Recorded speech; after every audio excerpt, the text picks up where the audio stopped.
Wiring diagram electrical wiring की हमने जब बनाई है, नेक्स्ट पॉइंट आता है कंडक्टर का साइज क्या लेंगे।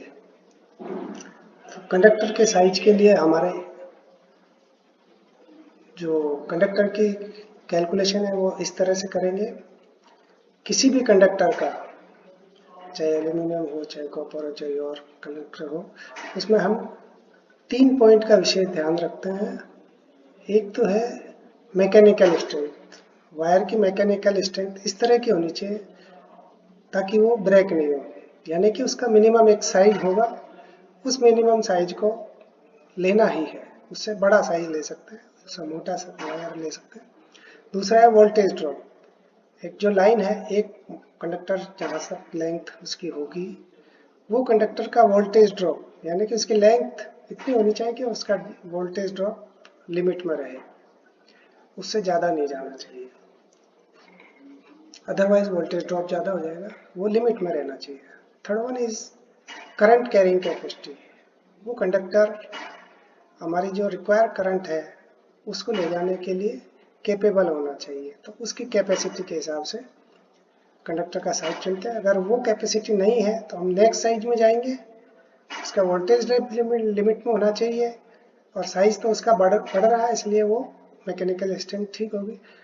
जब तक करंट कैपेसिटी प्रॉपर नहीं आती तब तक हम कंडक्टर का साइज बढ़ा सकते हैं। तो मिनिमम साइज कंडक्टर का एल्यूमिनियम के लिए तो हम लेते हैं 1 पॉइंट लाइट के लिए 1.5 mm square size cross section area, और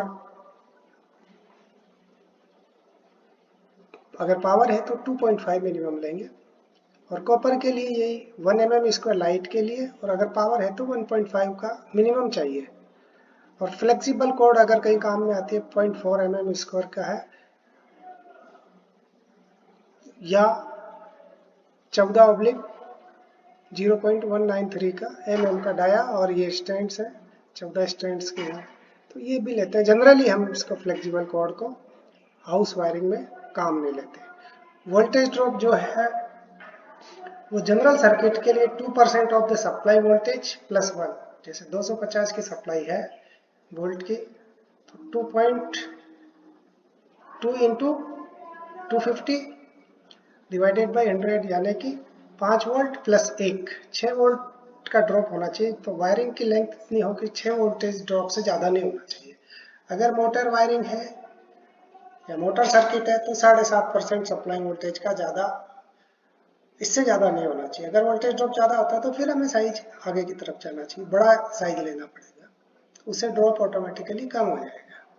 current capacity, current carrying capacity उस टाइप ऑफ कंडक्टर, कुछ मटेरियल पर डिपेंड करेगा, मटेरियल कितना है, कंडीशंस क्या है। तो अगर मटेरियल है तो अगर उसकी हीटिंग, मान लो एटमॉस्फेयर हीटिंग वाला है तो हीटिंग नहीं होनी चाहिए ज़्यादा, तो उसके हिसाब से कंडक्टर को कंसिडर किया जाता है। ओवर करंट भी उसमें से पास हो सके, जितना समय हमारा फ्यूज का दिया हुआ है। फ्यूज पहले मेल्ट होना चाहिए, वायर उससे पहले नहीं होना चाहिए, अदरवाइज तो वायरिंग जल सकती है।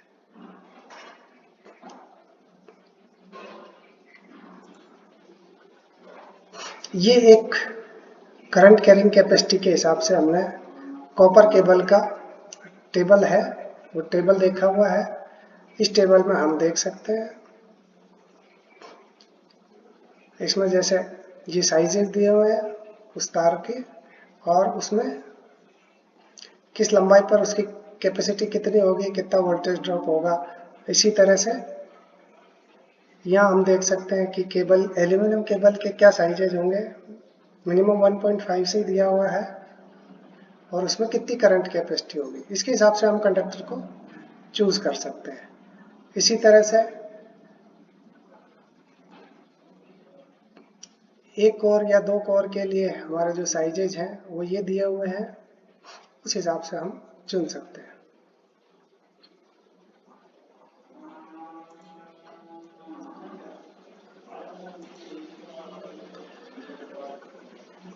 अब हम देखें कि जो कंडक्टर का हम साइज चुनते हैं तो लोड कैसे कंसिडर करेंगे। तो लोड के लिए हम